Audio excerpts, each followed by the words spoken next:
새벽에 나오신 모든 분들에게 하나님께서 말씀의 능력과 기도 응답 주시기를 소망합니다. 오늘의 시편 92편은 저자와 연대를 알 수 없는 시로서 시의 그 표제를 통해 안식일에 찬송하기 위한 시로 지어졌음을 알 수 있습니다. 여기서 사용된 이 안식일에 해당하는 단어는 샤바트로, 그 원형은 샤바트인데 이 단어는 휴식하다라는 의미를 가지고 있습니다. 즉 계속해 오던 일을 그치고 쉬면서 여호와의 행사를 경축한다라는 의미를 내포하고 있는 것입니다. 이러한 의미를 통해 알 수 있는 이 안식일은 모든 일상적인 일로부터 해방되어 성회로 모여 하나님께 예배 드리는 날이라는 것입니다. 그리고 예배를 드릴 때 반드시 필요한 것이 있는데 그것은 바로 하나님을 찬송하는 것이지요. 우리는 예배를 드릴 때 어떤 일에 중점을 두고 있습니까? 물론 이 예배의 순서에는 많은 것들이 들어갑니다. 하지만 그런데 오늘 이 시편을 통해 기억해야 할 것은 예배에는 반드시 하나님을 찬양하는 찬송이 있어야 한다는 것입니다. 우리는 예배를 드리기 전에 찬양하는 시간이 있지요. 보통은 준비 찬양이라고 하여 예배를 준비하는 차원으로 찬양을 드립니다. 하지만 이 준비 찬양의 시간부터 우리는 하나님께 예배를 올려 드리는 것입니다. 그래서 이 준비 찬양을 하는 그 시간을 사모하며 일찍 예배의 자리로 나와 하나님께 같이 찬양 드리는 일이 매우 중요합니다. 어쩔 수 없이 우리가 차량 시간이나 그런 것들로 인해 일찍 나오지 못하는 경우가 아니라면 이 예배를 시작하며 드리는 이 찬양의 시간, 그 찬양의 시간을 사모하며 열심으로 찬양할 수 있는 우리 성도님들이 되기를 간절히 소망합니다. 이 시의 내용을 살펴보면 이 시는 하나님을 지존자라고 칭하며 지존자의 크신 행사를 찬양하는 기쁨과 또 주님께서 주시는 그 복락을 선언하고 있습니다. 먼저 1절에서 4절은 인자와 성실로 자기의 백성을 기쁘게 하시는 하나님의 행사에 대해 감사하며 찬양하고 있습니다. 특히나 이 1절에서 3절은 지금 우리가 보는 개역 개정 성경으로는 세 개의 절을 합쳐서 하나의 절로 되어 있지만 이 원어 성경이나 다른 성경으로 보면 세 개의 절로 나누어져 있으며 가장 마지막에 나오는 좋으니이다 라는 단어를 나타내는 토브, 이 토브라는 단어가 원문에서는 가장 앞에 나오고 있습니다. 그만큼 이 토브라는 단어가 중요한데 그렇기에 새 번역 성경에서는 각 절마다 따로따로 끊을 때마다 좋습니다 를 넣어서 이렇게 번역을 하고 있습니다. 제가 한번 읽어보겠습니다. 가장 높으신 하나님, 주님께 감사를 드리며 주님 이름을 노래하는 것이 좋습니다. 아침에 주님의 사랑을 알리며 밤마다 주님의 성실하심을 알리는 일이 좋습니다. 10줄 현악기와 검은고를 타며 수금가락에 맞추어서 노래하는 것이 좋습니다. 유이더 시인은 무엇을 좋다고 말하고 있는 것일까요? 물론 아침마다 주의 인자하심을 알리며 밤마다 주의 성실하심을 베품이 좋다고 하는 것도 있지만 오늘 이 시의 표제와 연관지어 살펴보면 그저 안식일에 나와 이 안식일에 주님 앞에 나와 예배를 드릴 수 있다라는 것이 좋다라는 것을 강조하고 있는 것입니다. 물론 이 시편이 언제 어떻게 어떤 이유로 지어졌는지는 정확하게 알 수 없지만 이 예배를 드릴 수 있다는 것에 감사하다라는 그 이유를 통해 추측해 보자면 이스라엘 백성들이 포로로 끌려가 예배를 드릴 수 없는 상황에서 귀환하여 이제 안식일을 지키며 예배를 드릴 수 있게 된 상황에 감사하며 찬양하기 위해 지어지지 않았을까 추측할 수도 있습니다. 이스라엘 백성들에게 안식일, 이 하나님께 제사를 드리는 일은 어떤 의미였을까요? 그들에게 이 제사를 드리는 일은 너무나 당연하며 또 너무나 중요한 일이었습니다. 마치 밥을 먹는 것과 같은 일이라고 볼 수 있겠지요. 그렇기에 자신들을 지으시고 인도하신 창조주이시자 구원자이신 하나님을 찬양하는 일, 이 안식일을 지킬 수 없게 되었을 때 그 상실감은 이루 말할 수가 없었을 것입니다. 그런데 이제 포로에서 돌아와 이렇게 다시 안식일을 지키며 하나님께 예배를 드릴 수 있게 되었을 때 그 예배를 드릴 수 있다는 것에 대해 얼마나 감사하며 기뻐하였을까요? 그런데 지금 우리의 모습은 어떠합니까? 이 예배를 드릴 때 이 예배에 대해 이러한 감격과 감사, 기쁨이 있습니까? 때로는 주일에 너무 많은 일들을 감당하고 있어 너무 힘들고 지치며 또 무거운 짐이라고 생각하고 있지는 않습니까? 우리는 오늘 이 1절에서 3절의 말씀을 통해 주일날 또 이 예배를 드릴 수 있는 예배자로 나와 하나님께 예배를 드릴 수 있다는 그 자체만으로 감사하고 감격해야 하는 그러한 은혜가 있기를 간절히 소망합니다. 이렇게 주일에 예배자로 나오는 일이 누군가에게는 쉬운 일처럼 보이겠지만 누군가에게는 정말 간절히 소망하며 준비하여 나오는 일일 것입니다. 물론 제가 준비하는 것은 아니지만 어린 자녀들을 데리고 예배를 드리러 나오는 그 아내의 모습을 보면 예배를 드리는 일이 얼마나 귀한 일인지를 알게 됩니다. 그리고 또 다음 세대 학생들을 봐도 이 얼마나 예배에 나오지 못하게 하는 방해 요소들이 많이 있습니까? 학원과 공부, 피로감과 가정의 불화, 늦잠, 또 게임 등 여러 가지 이유로 예배에 나오지 못하는 학생들이 꽤나 있지요. 그래서 그것들을 다 물리치고 예배에 나온 그 어린 자녀를 둔 부모님들과 그리고 다음 세대들을 위해 이 예배에 은혜가 넘치고 감격스럽다는 그 사실을 우리는 모두가 다 동감할 필요가 있습니다. 왜냐하면 이 내가 감격스럽지 않고 내가 감사하지 않는 예배라면 그 누가 그 예배를 통해 은혜를 받고 감사함을 느낄 수 있겠습니까? 정말 진실한 마음으로 주일이나 또 다른 예배의 시간에 예배자로 나올 수 있음에 먼저 감사하며 찬양할 수 있는 저희 모두가 되기를 간절히 소망합니다.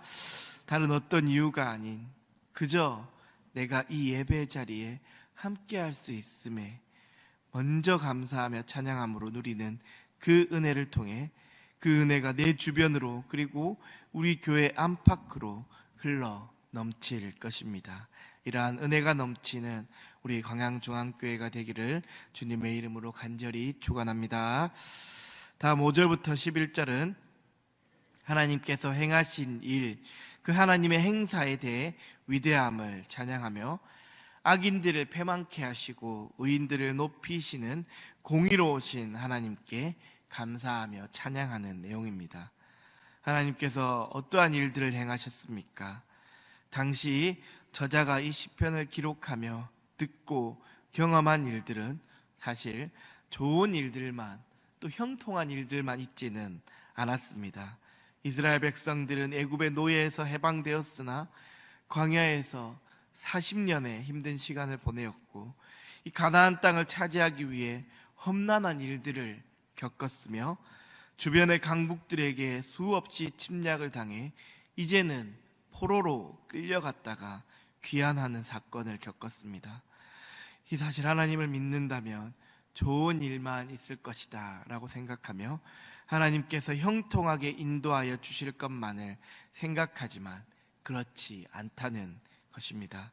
그럼에도 시인이 하나님을 찬양할 수 있는 그 이유는 인간의 생각을 넘어서는 하나님의 생각과 공의로 심판하시는 하나님을 경험하였기 때문입니다.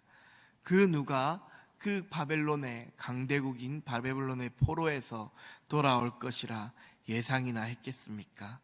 하지만 하나님께서는 이스라엘 백성들을 다시 돌아오게 하셨고 이렇게 안식일과 이 하나님께 예배를 제사를 드릴 수 있게 했으며 성전과 성벽을 완공케 하셨습니다. 이처럼 하나님께서는 반드시 의인을 높이시며 악인을 심판하시는 공의로우신 분이십니다.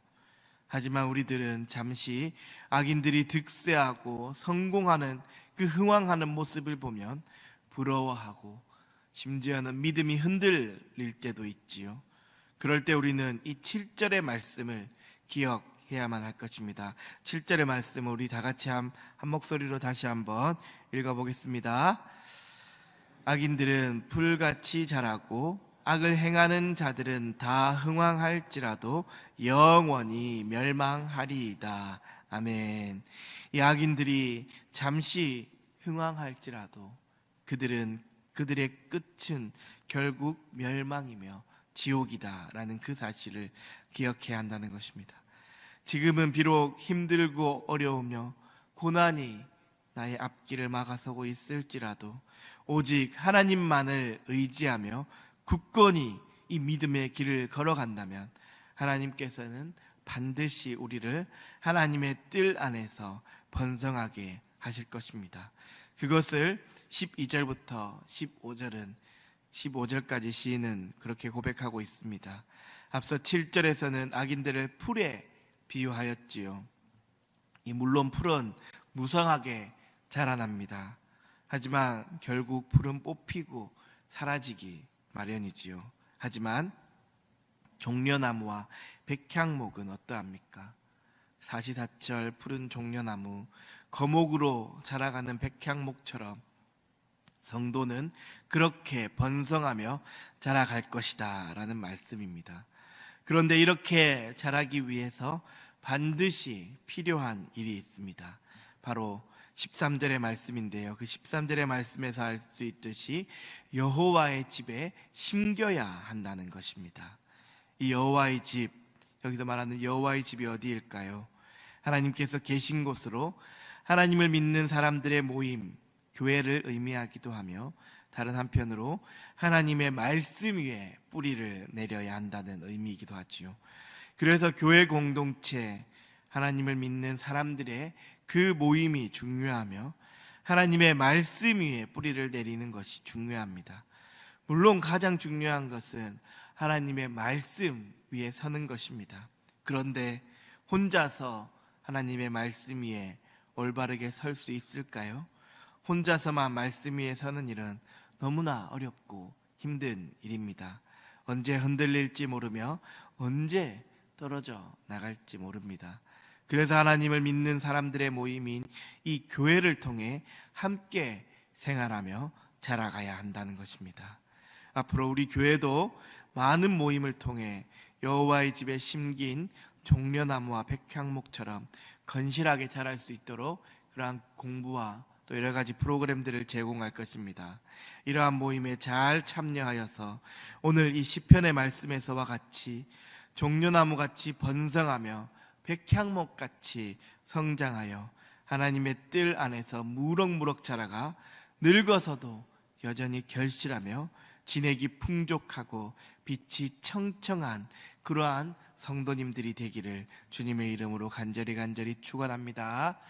그리고 이러한 성도들이 넘쳐나 우리 광양중앙교회가 하나님 보시기에 기뻐하시는 교회가 되어 하나님 나라를 확장하는 일에 크게 쓰임받는 우리 광양중앙교회가 되기를 주님의 이름으로 축원합니다.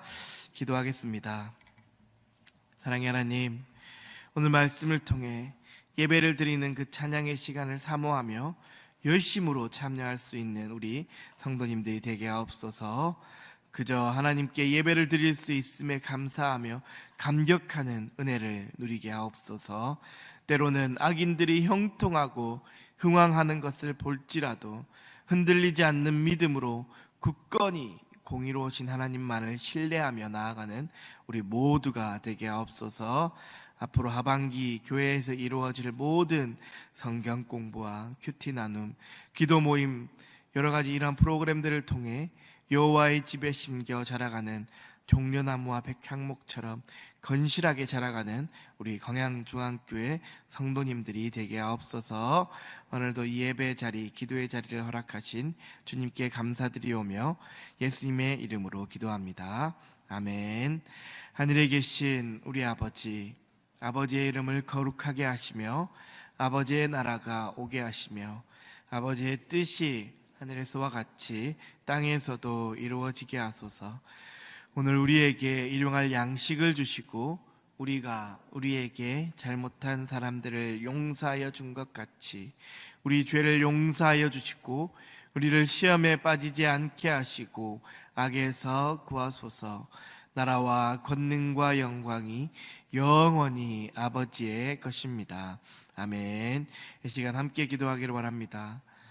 그저 이 예배에 나올 수 있음에, 그 예배자로 설 수 있음에 감사하며 감격하는 성도님들이 되게 하시고 예배 때 드리는 그 찬양의 시간을 사모하며 열심으로 참여할 수 있는 우리 성도님들이 되게 해달라고 기도하시고 악인들의 형통과 흥황함을 부러워하지 않게 하시며 공의로우신 하나님을 신뢰하며 굳건히 나아가는 우리 모두가 되게 해달라고 기도하시고, 또 하반기에 이루어지는 성경 공부, 큐티 나눔, 또 기도 모임, 양육 등 이러한 모든 프로그램들을 적극적으로 참여하여 우리 광양중앙교회 성도님들이 여호와의 집에 심긴 나무와 같이 건실하게 번성하며 자라가는 성도님들이 되게 해달라고 이 시간 주님의 이름을 한번 부르고 기도드리겠습니다.